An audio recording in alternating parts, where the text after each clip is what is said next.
Hola, buenas tardes. Soy la doctora Rocío Vázquez del Centro de Salud San Bartolomé Yalco.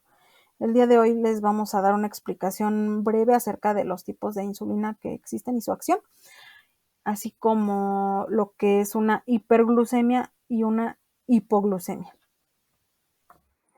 Para empezar, pues vamos a ver qué es una insulina. Una insulina es una hormona que produce nuestro páncreas.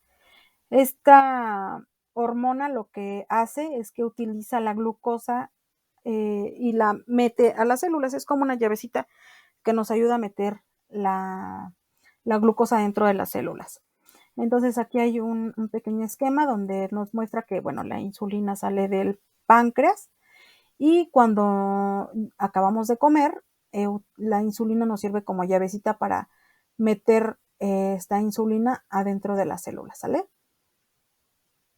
Y entonces ya estando esta glucosa dentro de las células, nos va a ayudar a tener energía.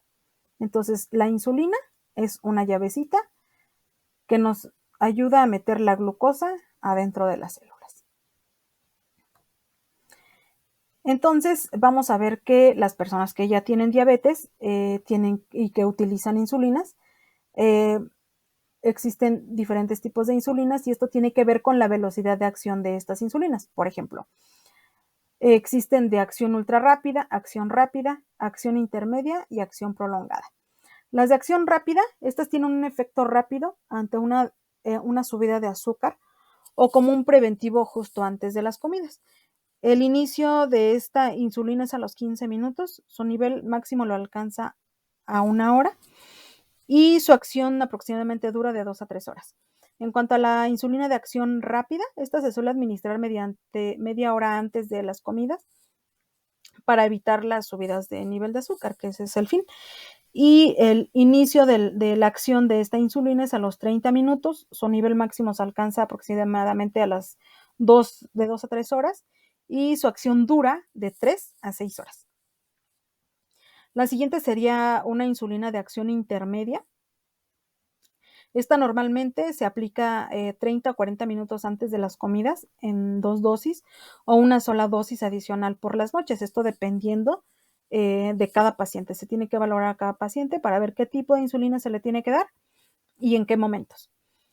El inicio de esta insulina es a partir de las de 2 a 4 horas. Su nivel máximo lo alcanza de 4 a 12 horas. Vemos que es mucha diferencia en comparación con las otras. Y su acción dura de 12 hasta 18 horas. Y por último, la insulina de acción prolongada contribuyen a un mantenimiento de niveles bajos de glucosa en sangre en largos periodos que van de 16 a 24 horas aproximadamente. Entonces, podemos ver que estas duran más tiempo. Su inicio es aproximadamente de 2 a 3 horas y su tiempo de acción es de 16 a 24 horas. Aquí como tal es importante primero valorar al paciente para ver qué tipo de insulina se necesita. No podemos decir que a cualquier paciente que llegue con diabetes se le va a dar tal o cual insulina, ¿no? Primero se tienen que realizar estudios, se tiene que valorar al paciente, el estado de salud del paciente, qué tan controlado o descontrolado está, para poder utilizar cada una de estas insulinas, porque no en todos los pacientes se pueden utilizar todas. Ujú. Entonces, ahora vamos a ver lo que es una glucosa normal en sangre. Para una persona que no tiene diabetes es de 70 a 100 miligramos. Ujú. Entonces, podemos decir que una hipoglucemia es cuando tenemos menos de 60 miligramos por decilitro y una hiperglucemia, que es el azúcar elevada, es cuando tenemos más de 100 miligramos por decilitro. Entonces, vamos a empezar con la hipoglucemia. La hipoglucemia, como quedamos, es una glucosa o un azúcar baja en sangre. Y vamos a ver que es menor a 60 miligramos por decilitro. Los síntomas que se pueden tener al tener una glucosa baja, podemos tener mucho temblor, pulso acelerado, mareos, dolor de cabeza, debilidad o cansancio, sudoración, mucha hambre, podemos llegar a tener visión borrosa e irritabilidad. Es muy grave una hipoglucemia porque pueden llegar a la muerte. Muchos pacientes que utilizan insulina como ya hemos visto, se utiliza normalmente antes de cada alimento, antes de sus alimentos, dependiendo cada paciente, pero habitualmente es antes de cada alimento. Y muchos de nuestros pacientes se aplican su insulina y por cualquier razón se nos olvidó comer, no tenía preparada la comida todavía, me puse a hacer otra cosa y se me olvidó comer, y entonces los pacientes llegan a tener hipoglucemia. Entonces, un paciente que llega a tener este padecimiento es muy grave porque puede llegar a la muerte. Por eso es bien importante siempre tener tanto nuestros horarios de comida como de nuestros medicamentos a la hora que deben de ser. No se vale hacer ayunos prolongados, no se vale saltarnos alimentos, igualmente con los medicamentos, ¿sale? No debemos olvidar tomar nuestros medicamentos a las horas que nos corresponden, como igual con nuestros alimentos. Entonces, es importante siempre estar al pendiente de todo esto, ¿sale? Y una hiperglucemia es cuando tenemos el azúcar alta o la glucosa alta. Y esta es cuando está por arriba de 100 miligramos por decilitro. Un paciente que ya está diagnosticado con diabetes, lo ideal es que tenga menos de 120, ¿sale?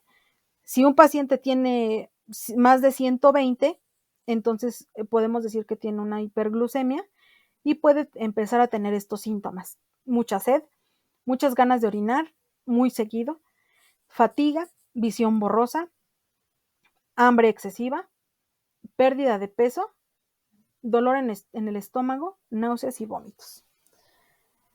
Recordemos que lo que hace la insulina es meter glucosa a nuestras células para tener energía. Por eso es que muchos pacientes se sienten muy cansados, sin ganas de hacer cosas o con malestar. Entonces es bien importante también por esto hacernos chequeos frecuentes y mucho más si tenemos obesidad, si tenemos antecedentes de diabetes en la familia, hacernos chequeos frecuentes para ver que no empecemos a tener estos padecimientos.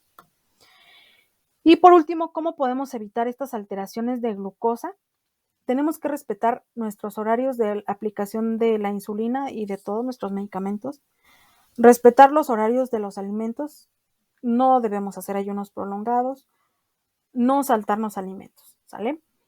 Realizar actividad física, recordemos que la insulina, la mayoría de los pacientes con diabetes tienen insulina, todavía tienen insulina, pero ya no actúa de la misma manera para meter la glucosa a nuestras células. Y la actividad física nos ayuda a disminuir esta resistencia a la insulina. Entonces, si hacemos actividad física, nos ayuda también a mejorar nuestros niveles de glucosa en sangre. Tenemos que beber abundantes líquidos, no consumir carbohidratos en exceso, que son pastas, pastelitos, refrescos, definitivamente no. Las frutas, las verduras también son carbohidratos, pero nos ayudan a que estén más tiempo en nuestro cuerpo y nos dan más saciedad, al igual que la avena, por ejemplo. Pero esto sí es importante también estar siempre apegado con un nutriólogo para que esto también nos pueda ayudar en nuestra alimentación y tener un mayor control de nuestra glucosa. Seguir las indicaciones del médico, no decir, ay, hoy me comí un pastelito, pues me voy a poner otras 2 unidades de insulina. No se vale, ¿sale? Siempre hay que seguir las indicaciones del médico para no correr estos riesgos. Y tener un glucómetro en casa sería lo ideal, lo que nos gustaría que todos nuestros pacientes con diabetes los tuvieran. Es difícil porque no es algo que sea muy económico, pero sí es importante porque esto también nos ayuda a tener un mejor control de nuestros pacientes que utilizan insulina. Entonces, a lo mejor como tal no podremos tener un glucómetro, pero sí nos podemos acercar a nuestras instituciones de salud donde nos pueden checar nuestra glucosa, a lo mejor si no todos los días, algunos días a la semana para poder tener un mejor control de esta. Pero pues sí, sería muy, muy padre que nuestros pacientes pudieran tener un glucómetro en casa. Y bueno, por mi parte es todo.